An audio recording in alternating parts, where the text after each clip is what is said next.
Good morning, folks. Welcome to That's My Farm. I'm Jim Doblin, your guest host for today's show. We are in Alton, Kansas, in the north central part of the state on the Alton and Cindy Poore farm. We're going to talk about this farm, its cattle, and its crop operations, plus a little bohemian history. Stay tuned. We'll be right back.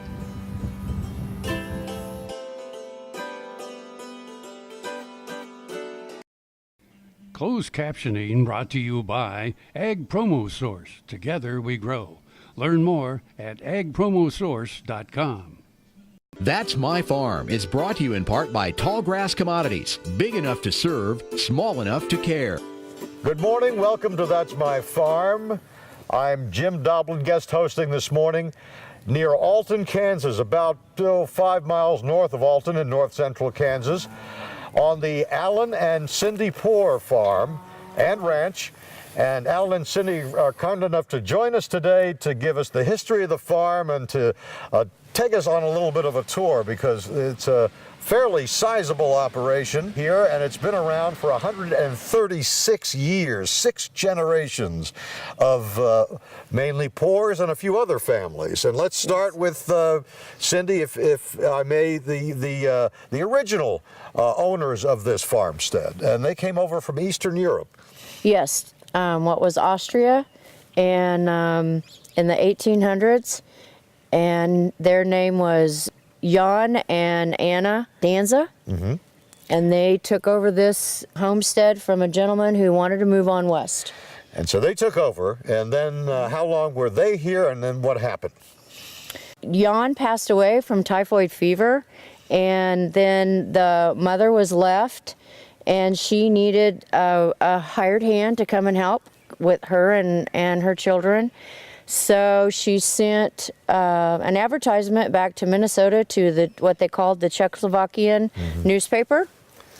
And Joseph Rehor had just come to America, and he answered the ad and headed to Kansas.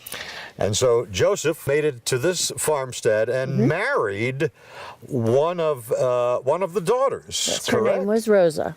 And so Joseph and Rosa got married, and pick it up from there.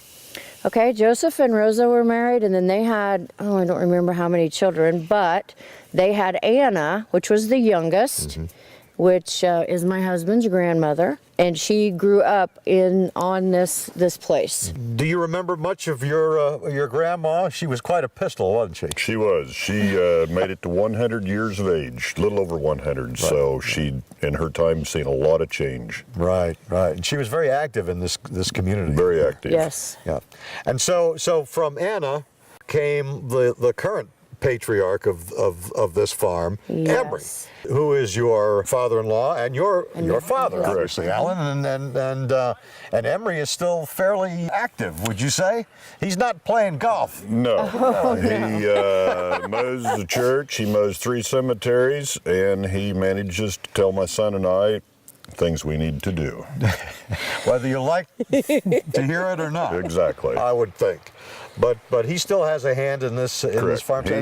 He retired, I don't know. He's 70, I believe, 72. Yeah, but I was trying to think what year. 75, so he retired. So, but the layout of this place is essentially the same as it was? Correct. From the turn of the century? Yes. And there's one photo when they first got here, and it was like a hut. Yes. And from that hut sprang this. Yes. And so the original below the hill over here was a dugout, or built back into a bank, and then they built, from then on, and the house has been added on to multiple times. Fantastic. You've got crops, you've got cows, and a bunch of other things, and we'll get to all of that when we come back. So stay with us, folks. We'll be back after these words from our sponsors. To see this show and past episodes of Ag AM in Kansas, go online to agamandkansas.com. Tarwater Farm and Home is a 40-year-old local family-owned business. Clothing for work and play, seeds and feeds, boots, toys for the kids, and tools you'll need for around the house and farm. And a service department to keep them in top running order. It's a big store, so take some time to see what they have at your farm and home. Tarwater's everyday pricing is like others' sale prices. When you need it, they've got it. Tarwater Farm and Home, 4107 North Topeka Boulevard. KFRM is one of the largest farm radio stations in the nation, dedicated to informing and entertaining rural listeners from northern Oklahoma to southwestern Nebraska. You can catch KFRM in many ways. Of course, 550 on the AM dial, streaming at kfrm.com, or on your smartphone by going to the TuneIn Radio app, or on Ag AM in Kansas on Tuesdays and Facebook every day of the week. KFRM, tune us in. You'll be glad you did. That's My Farm is brought to you in part by Tallgrass Commodities. Big enough to serve, small enough to care. Welcome back to That's My Farm. North Central Kansas is where we're at today, just north of Alton, in fact, on the Allen and Cindy Poore Ranch and Farm. And by ranch, I mean we have cattle in the background today, Alan, and these are just brought in from the pastures, correct? Correct. They were pulled off the cow Tuesday morning, and that's why they're bawling so much right now. They're missing their moms. Missing their moms out in the field somewhere. Correct. What kind of cattle do you run, and usually what's your typical cow-calf rotation? They mainly Angus, but we've got Simmental Cross also, but all black. These cows will be the bred cows, the cows for breeding. And so what's the strategy here? You got to get them off of grass and get them onto some pellet food for a while. Well, they're making the transition from pasture grass to grain, and they'll have some, but we will not push these hard. End of April, these will be AI bred by a technician, and we'll put a cleanup bull in with them, and hopefully he will get any of them the AI missed. Now what's the herd like? What's the size of the herd you usually run? We used to be up about 180, 190. We've been dry for the last 2-3 years, so every year we've been cutting our herd back. Right. We should have more cattle this year because of all the rain we got. So we're trying to build back up a little bit now. We're going to try and increase back, get to our 180, 190. We're about that 160 now, 150, 160. But like these heifers, and we will start calving. These won't calve for another year. Right. But our heifers will start calving end of January. We'll calve for 60 days and should be done then. Right. And usually, besides the grass, what makes up the feed for these gals here? As in right here? Yeah. We've got free choice to brome hay. Right. And then they'll get 4 pounds of grain a day. And that's it. Okay. And I know we don't like talking market prices, but no. it's been an up and down. It's been kind of a roller coaster. Well, for instance, and we're on the downside now. We are on the downside. In 2014, 100 head of 5-weight calves was worth $147,500. Yep. 2015, it was worth $112,000. This year, they're worth $67,000. Right. So a precipitous drop for you guys. Correct. For the consumer, not so much, but correct. And we can weather this storm a little better than some because we own most of our ground. We're not paying high pasture rent. Right. And we did not go out and buy $3,000 cows to increase our herd size. So you're taking a moderate approach. Correct. And hopefully that'll work out. Correct. All right, folks, we got to take a break right now, but we'll be back on the Allen and Cindy Poore Farm and Ranch right after these messages. Stay tuned.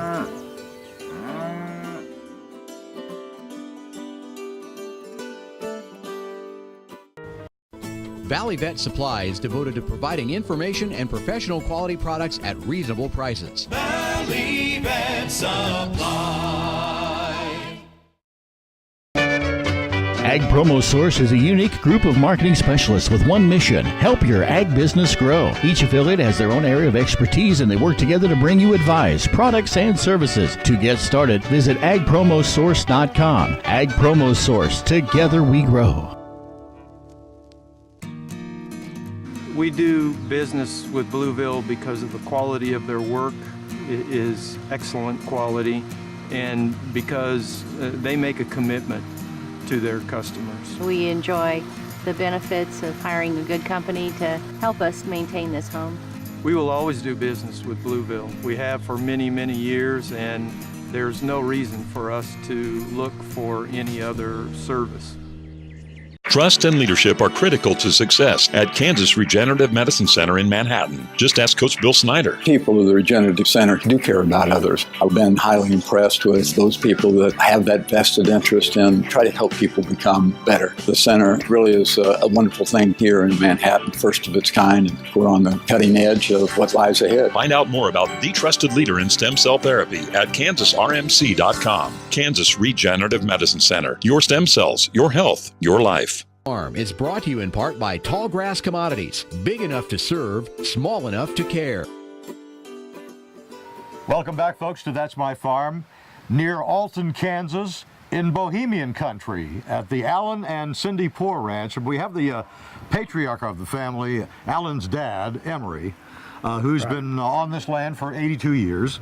And before we get into what's changed around here, let's go back in time a little bit and talk about the history of this area and who were the Bohemians, these Eastern Europeans that came to this area in the late 1800s.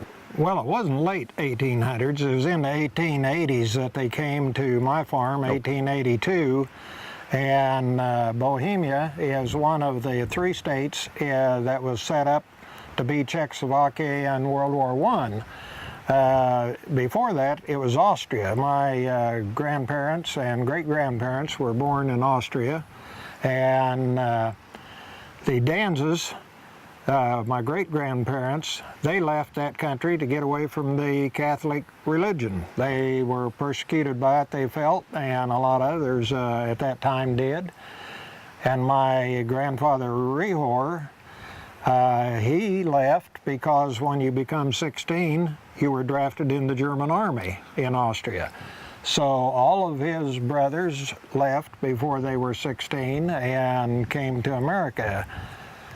My grandfather Rehor, Joe Rehor, was in Minnesota working, and he seen an ad that the Danzas needed a farmhand. So he answered the ad, and he came down to the farm where I live and started working for his future mother-in-law, as her husband had passed away by that time. And so he worked there a short time and married the daughter, right, and took the farm over. Right. And away we went. But the group collectively were called the Bohemians, who settled here many, many years ago. So, and that's how the town of Alton grew. And, well, now, Alton wasn't really the Bohemians and the Moravians that came from another part of Czechoslovakia. They settled, the settlement was really, we're on the south edge of it right here. Right. It was north of us, and that's where the Bohemian Hall, that is now the Bull City Cafe, came from. Because Alton was called Bull City before it was called Alton. Yes. For various reasons, which we won't get into now. Now, you've seen a lot of changes on this land over the years. And let's talk about the farm technology from when you started and to the machines we see here in the background. Quite a change, I would imagine, for you to see over the years. Yes, it does. That's, I started out, it was a pull-type combine that took 12 feet and took two men, one for the combine, one for the tractor. And then they went to self-propels. That was along in the early, around 1950, you know, or in World War II, Massey Earths made the self-propelled, and they called it the Harvest Brigade, and that scattered the knowledge through the country. Yep. But they've got bigger and bigger ever since then. Yep. A lot more complicated, probably. They're more complicated, but they do a lot more. Yeah.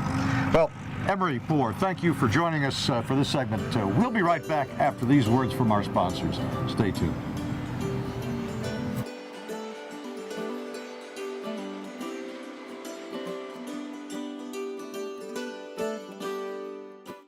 KFRM is one of the largest farm radio stations in the nation, dedicated to informing and entertaining rural listeners from northern Oklahoma to southwestern Nebraska.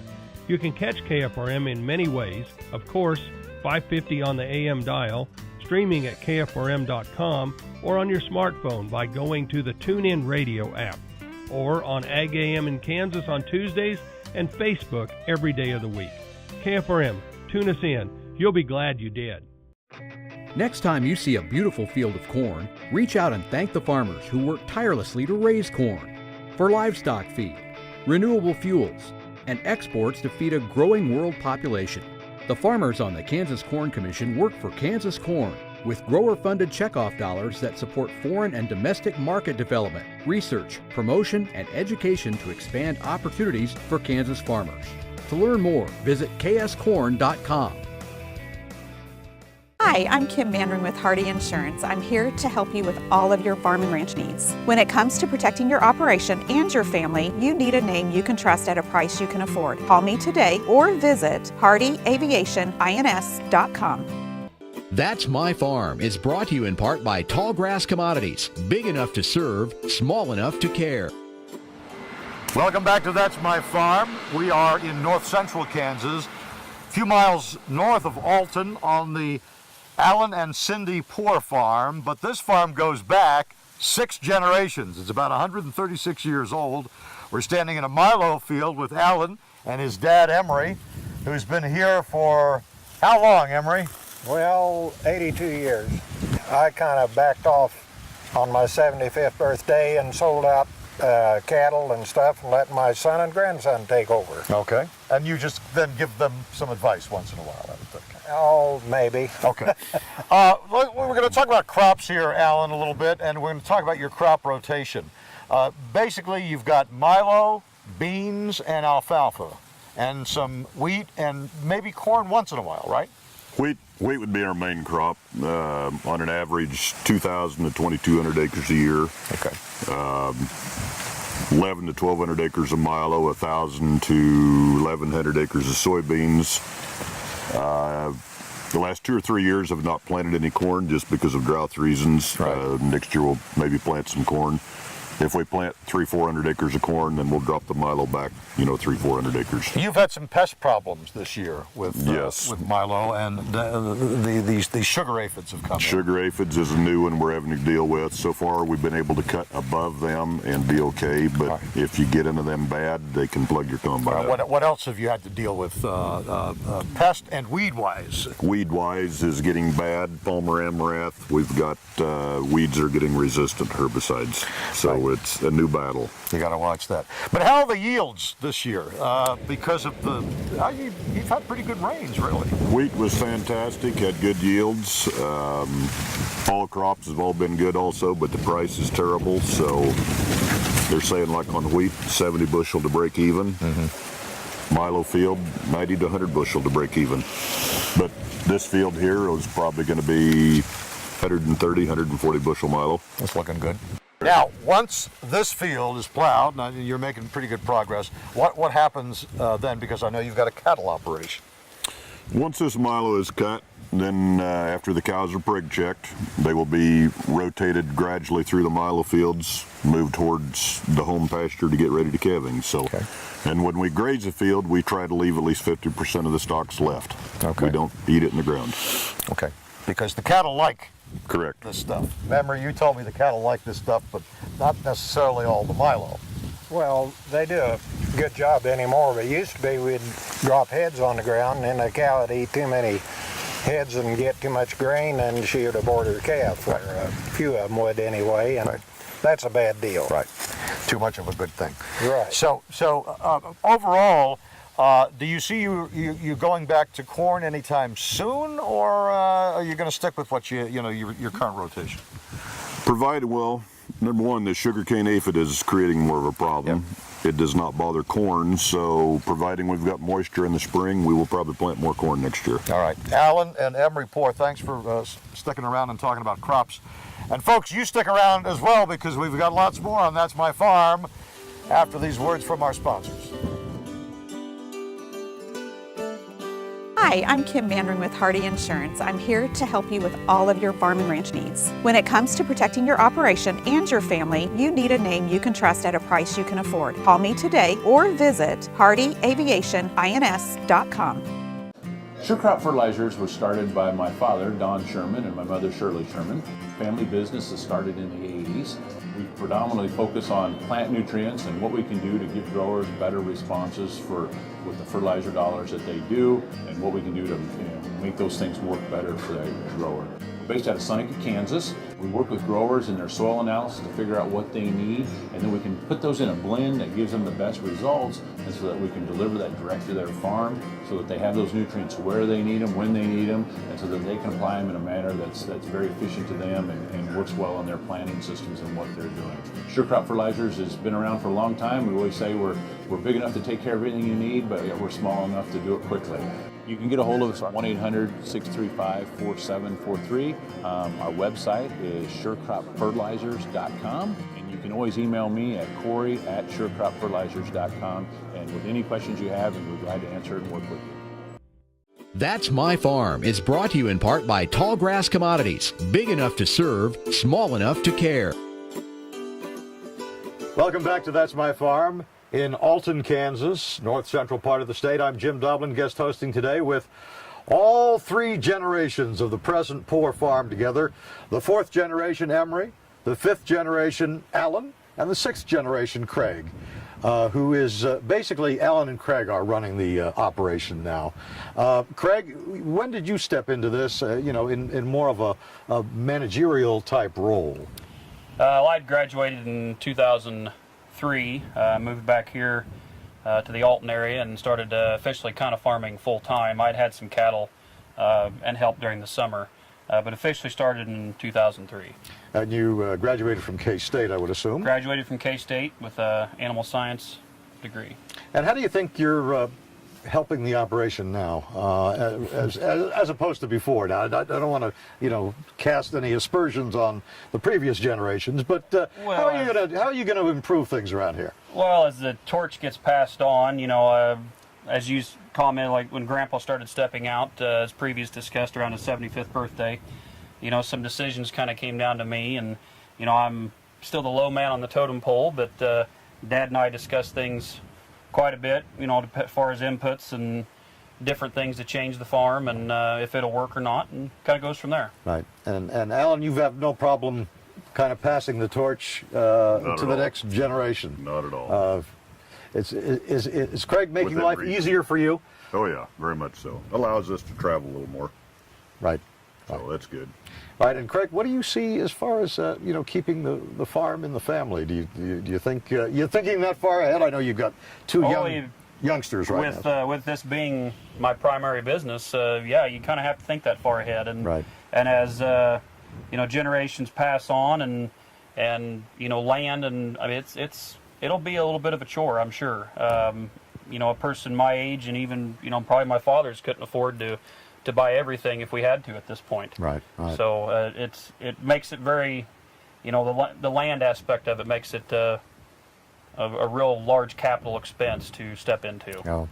And Emery, I would assume that you are in favor of another generational passage beyond Craig, obviously. Well, I hope so. That's something to be pretty proud of, is have generations come down the line, and even future ones coming on. Right. Yep. You were telling me from your time when you used to come out here and harvest about the number of bushels that you got in a day back then compared to now. Give me that comparison again. We thought in '51 I got a self-propelled combine with my dad, right. And if we cut 1,000 bushels in a day, we thought we did a very good day. And our wheat at that time averaged about 18 bushels an acre. And now we're having, 60, 70 bushels, and they're cutting 1,000 bushels every half hour or more. Right. And there's even quicker than that, maybe. Right. And the mound near Alton of Milo continues to grow. Yes. Yes. Yep. It's quite pretty right now. And we didn't used to have that. Yeah. The elevator took them all, and they've even got larger elevator bins, and still they're running out of room. Right. Well, you got a great day to harvest, and I'll let you get back to it. I appreciate you guys taking the time to talk to us today. Appreciate it very much. Thanks, guys. Emery, Alan, and Craig. And that's My Farm for this week, folks. Join us again next week for another edition Stay tuned for That's My Farm.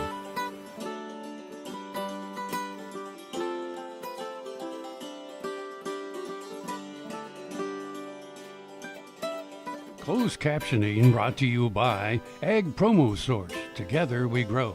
Learn more at agpromosource.com.